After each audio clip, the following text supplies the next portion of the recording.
While some may be taking a look at Jimmy Garoppolo and what he's done with the San Francisco 49ers, there's another eligible bachelor that's getting all of the attention. We got all that and a lot more coming up for you on today's episode of Locked On NFL.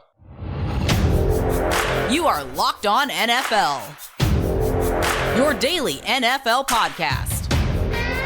Part of the Locked On Podcast Network, your team every day.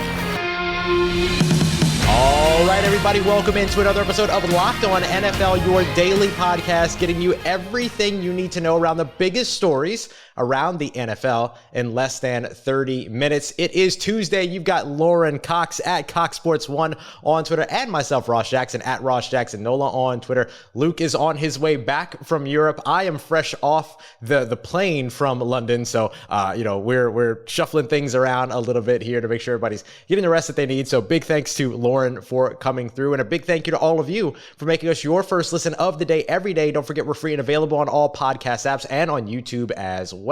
And of course, we appreciate you very much for being here with us for another episode of Locked On NFL. Lauren, it was a bit of it was a one-sided victory. It was a one-sided game last night between the Los Angeles Rams and the San Francisco 49ers. You feel like there's something here around Jimmy Garoppolo, but I think there's another eligible bachelor that everybody's talking about.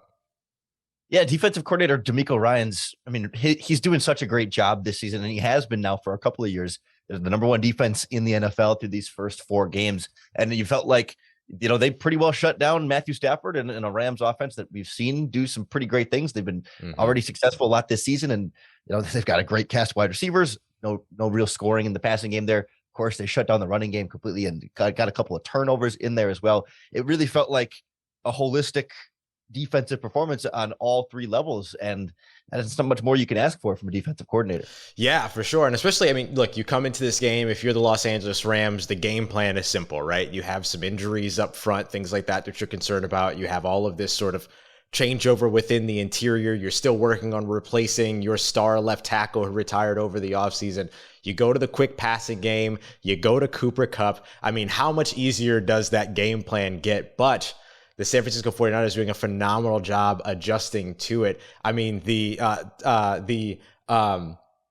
is the safety's name? Talanoa Hufanga. I want to make sure I get his name right. The Talanoa Hufanga interception, the pick six, quick read. They're going to Cooper Kupp. You know what they've been doing all game. Like these types of adjustments that you're making on the fly, not just what you're putting together on the first snap, but the way that you're adjusting and reacting to the way that the game goes. DeMeco Ryans has these guys playing out of their minds right now.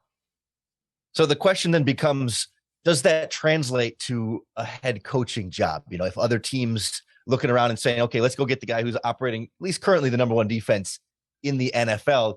Can he do it on my team if I'm looking to hire him?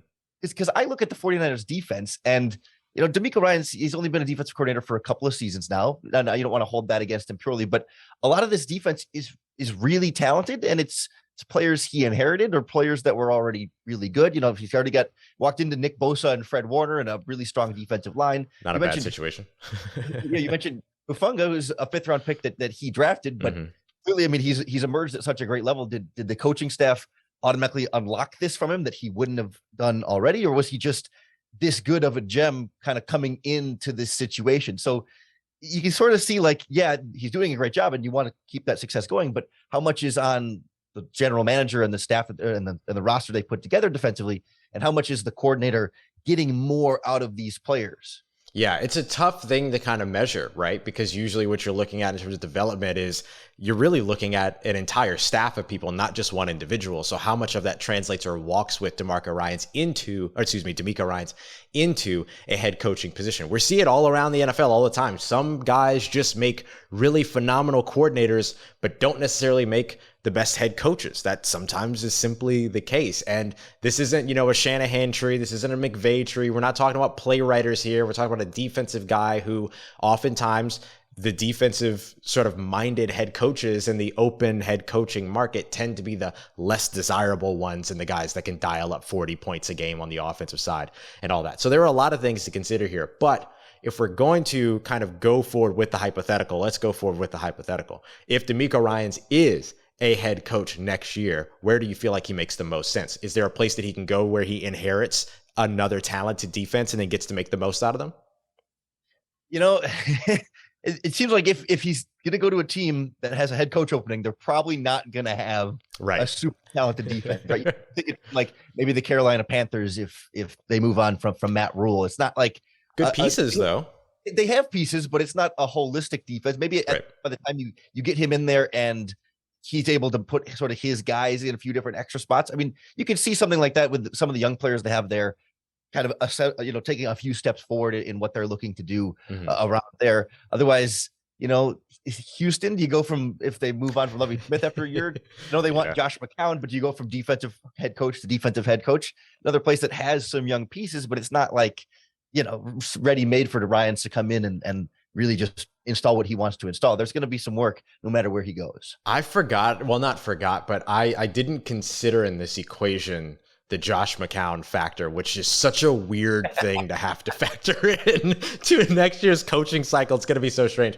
I think the Carolina Panthers are probably the best place for him. You've got Brian Burns. You've got guys like Shaq Thompson, as well as, of course, Jeremy Chin, who is an absolute baller. You've got, J.C. Horn. You've got right across from him, Dante Jackson, who has some trouble staying healthy. But, they have good pieces there, C.J. Henderson, so forth. So they have some really good pieces over on the defensive side. You just need to kind of see all of it come together, of course. Oh, and of course, Derek Brown, like right in the middle of all of that as well. So they have a lot of good pieces over there. So I feel like that maybe is a place where if he does get that opportunity next year, and the Carolina Panthers, I think, need to go as far away from Matt Rhule as possible. If they go away from Matt Rhule, which seems like that's kind of the writings on the walls maybe there already, then you're able to do that. But, do you instead try to go with the quarterback and quarterback whisperer pairing at head coach and quarterback, because I don't know if Baker Mayfield's going to be the guy for them next year based off of what they've seen. Julian Council over at Locked On Panthers already saying that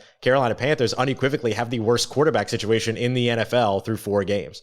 Or through 4 weeks. And so I don't know, does DeMeco Ryans, can he do enough on the defensive side to kind of overcome what you're doing on the offensive side, or overcome your shortcomings at the quarterback position? And can you maybe find an offensive coordinator that could be that QB whisperer? I think, you'd have to find the multiple pieces there to make it all click.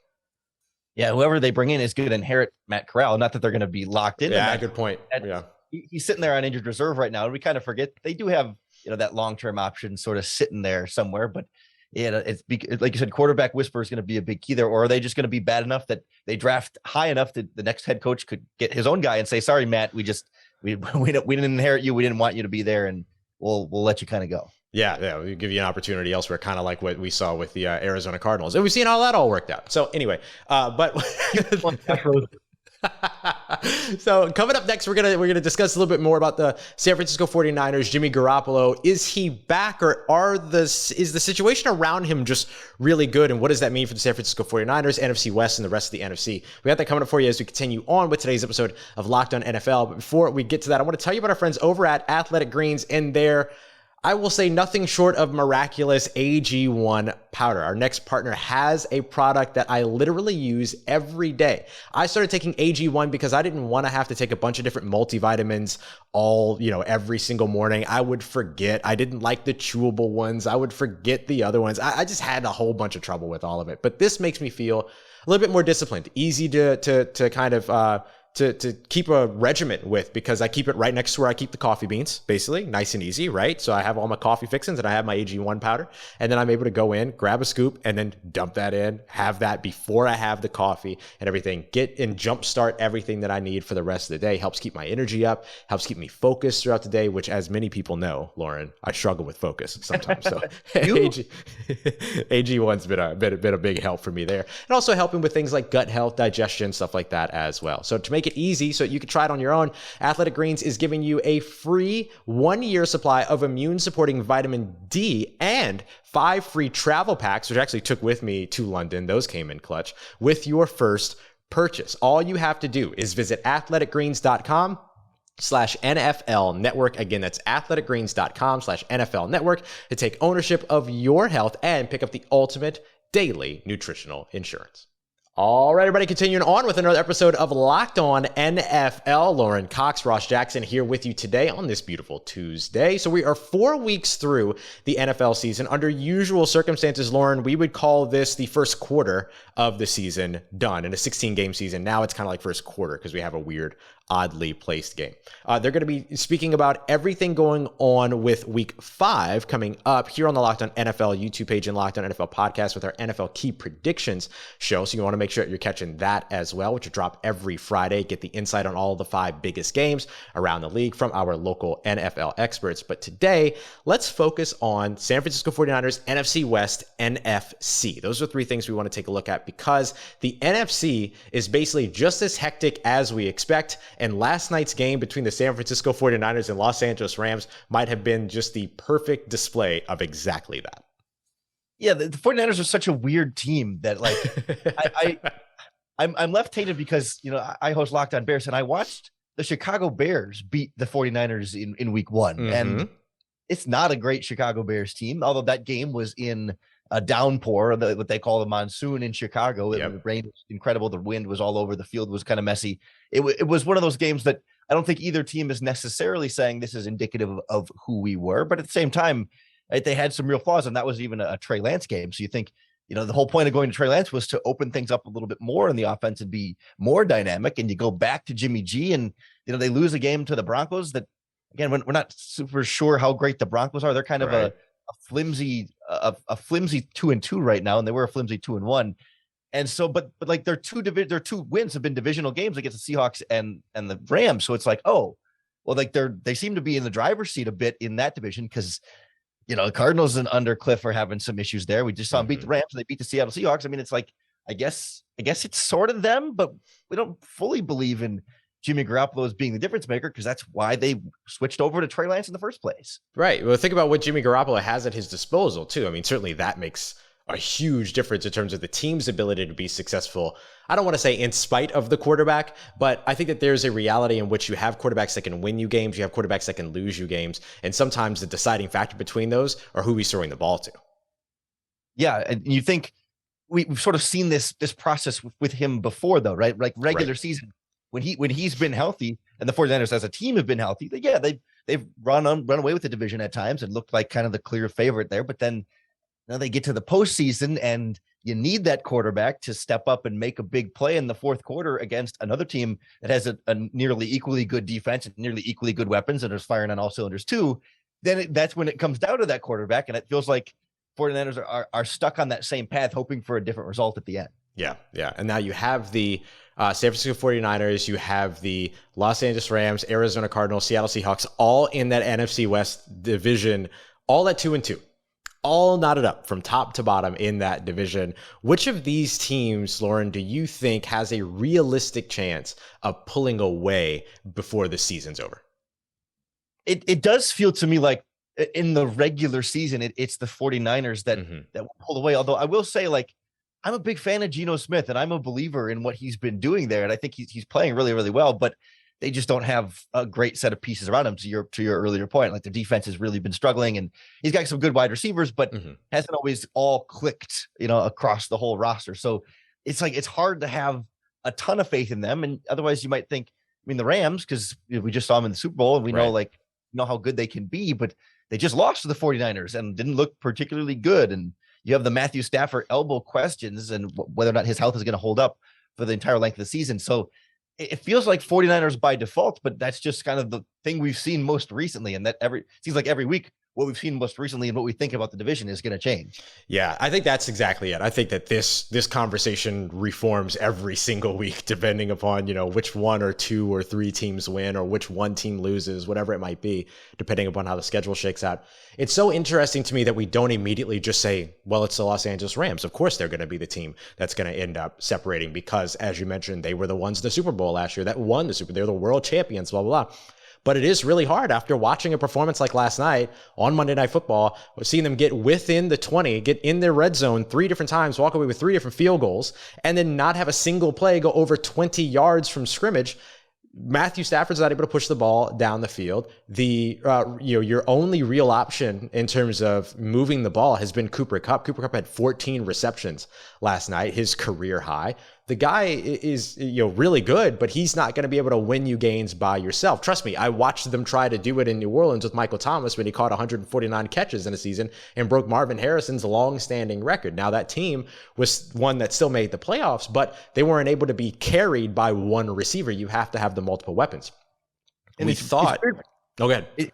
It's weird because, like, this offseason, like I think you were about to get to when you said you thought that, like, we thought they were going to be a more loaded up team, when they go out and sign Allen Robinson and bring in some different pieces there and they added the backfield a little bit. Like, this was supposed to be a Rams offense and a Rams team that was like, oh, they won the Super Bowl and they reloaded, right? Yep, I mean, there's always going to be some turnover there, but like they were able to add additional pieces and it was like, oh, this team should be good to go. And yet, 9 points against the San Francisco 49ers, like you mentioned, like those trips to the red zone ending in 3, like that's what a team like the Chicago Bears offense does when they can't even throw the ball consistently downfield, not the Super Bowl champion Los Angeles Rams. And I don't think we were expecting a Matthew Stafford touchdown to interception ratio of 4 to 6 at this point in the season. Ain't that the truth? And to be in a situation where you have no fourth quarter interceptions at all in the 2021 season, where you lead this team to a Super Bowl, lead them to the promised land, and now he has several throughout the first 4 games of the season already. I mean, it's not looking good right now in Los Angeles, but maybe it all clicks and it all comes together. I don't think Allen Robinson is in a situation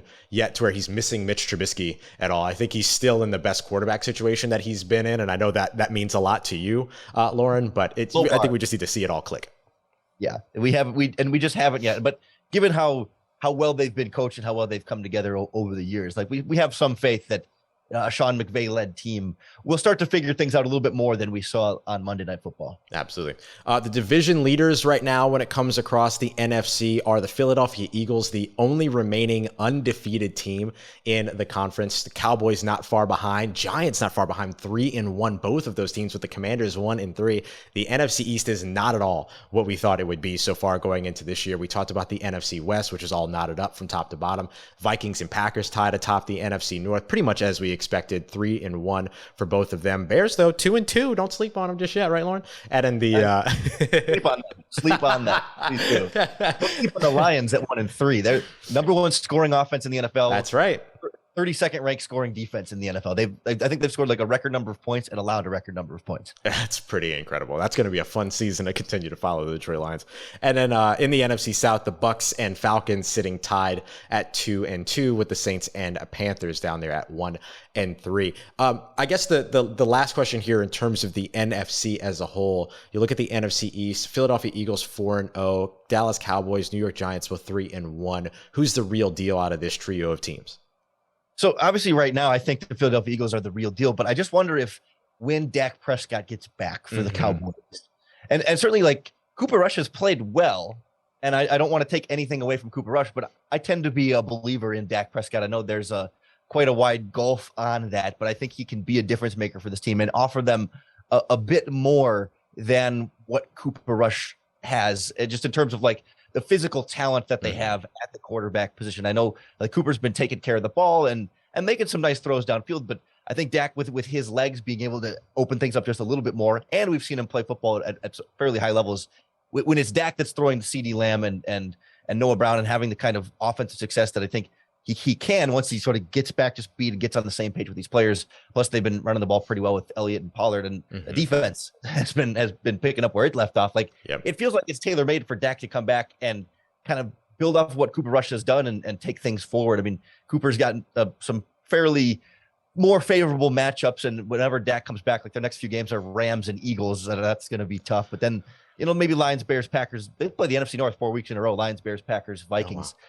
That'll be a good test for them against another division that's still sort of feeling itself out to see what they can do. But this is not to take away from the Eagles that I think are legitimately a very good football team, and they're definitely in the driver's seat. But I want to see what happens when Dak gets back. Yeah, for sure.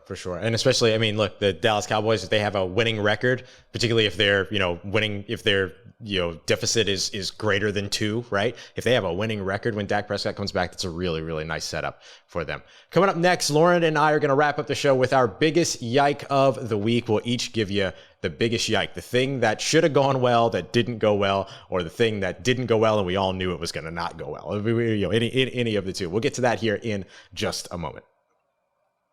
First, we want to tell you about our friends at BetOnline. BetOnline.net is your number one source for your football betting info this season. You can find all the latest player developments, team matchups, news, in-depth articles, and analysis on every game. You can find not just your favorite pro football games, but across the board, Major League Baseball playoffs right around the corner here, plus tennis, soccer, boxing, all the combat sports, live in-game betting as well. I had a few bets in on the Bears-Giants game this past week, and I want to say they went particularly well for me when it was all said and done. But BetOnline is always the place I go because I know I'm going to get the best odds and the best lineups and a bunch of fun prop bets as well. I had some first half props on that game as well.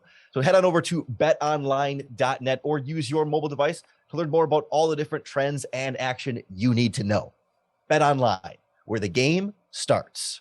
All right, everybody, wrapping up this episode of Locked On NFL here on a beautiful Tuesday. Lauren Cox, Ross Jackson here with you today. We're going to wrap up quickly here today with our biggest yike of the week. The thing that just didn't go the way that we expected or that we all knew wasn't going to go well, that didn't. Lauren, what's your biggest yike from week 4?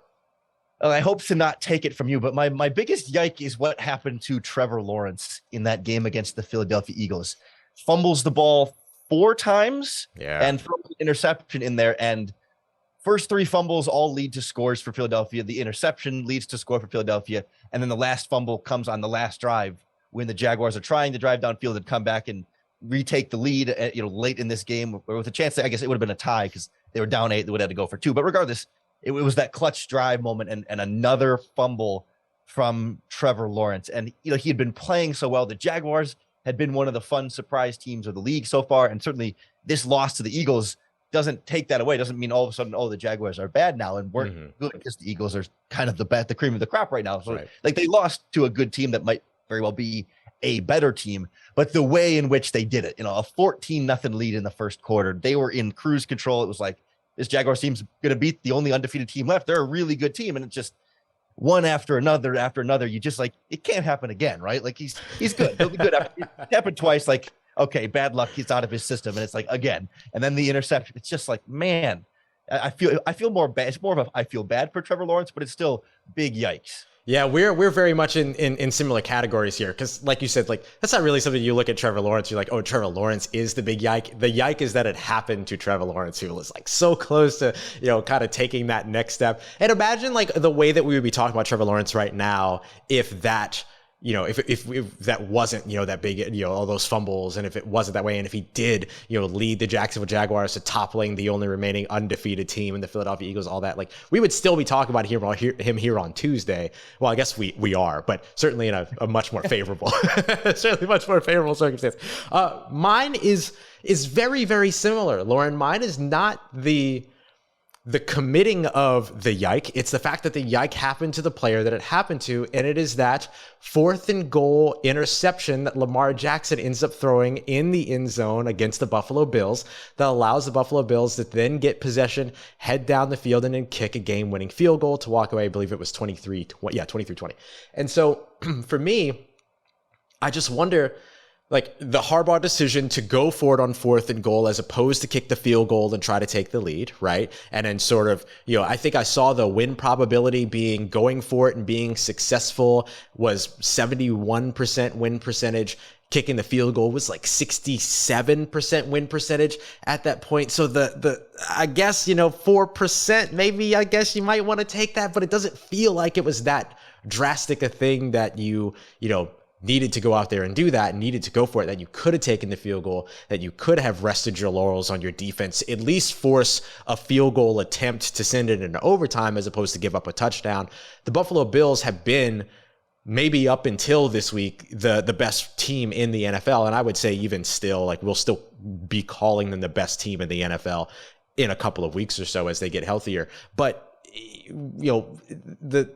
even despite that, this was the game where all of a sudden they didn't look like the Buffalo Bills they looked like early on. Didn't trust that. You tried to go for it, and then the interception inside the 5. Rough. I will say this: when it comes to John Harbaugh, I can understand how it might be hard to take the ball out of Lamar Jackson's hand. You know what I mean? That is true. That is true. Yeah. I've got this MVP caliber quarterback. I'll kick the field goal. More often than I'm going to say, I'm going to trust my playmaker to make a big play. And sometimes it doesn't go your way, but I think it's it can be good process as opposed to bad results to let Lamar cook. Yeah, absolutely. No, that's absolutely right. And for me, like, that's exactly where it is, to where the yike is that it happened to Lamar Jackson, who is my MVP favorite this year, who I've been saying this is the guy that's going to win the MVP all year. And so far, he's still looking like it, like, despite that interception, despite all that. But, you know, the narratives now get impacted and blah, blah, blah, blah, blah, and stuff. So it's just going to be a noisy lead up to week 5 for Lamar Jackson. And that's very unfortunate. And to me, that is a yike. We appreciate you, everybody, for coming through for another episode of Locked On NFL, for making us your first listen of the day every day. For your second listen, make sure you go and check out the Peacock and Williamson NFL show. More NFL news and analysis from former NFL scout Matt Williamson and NFL analyst Brian Peacock. Less than 30 minutes wherever you're listening or watching this podcast. You can find that one as well. For Lauren Cox, I'm Ross Jackson. We appreciate you very much for being here with us. Tony and James on the other side for you tomorrow to help you get ready for week 5 and wrap up all of the big thoughts week 4. Big injury to Denver Broncos running back Javonte Williams. What are they doing next? Tony and James will be breaking some of that down here as we continue on to get you all the biggest stories around the NFL in less than 30 minutes. Appreciate you, everybody, here for being with us. Don't forget to find us wherever you get your podcast. Subscribe on YouTube, all of that good stuff. We are part of the Locked On Podcast Network, your team every day.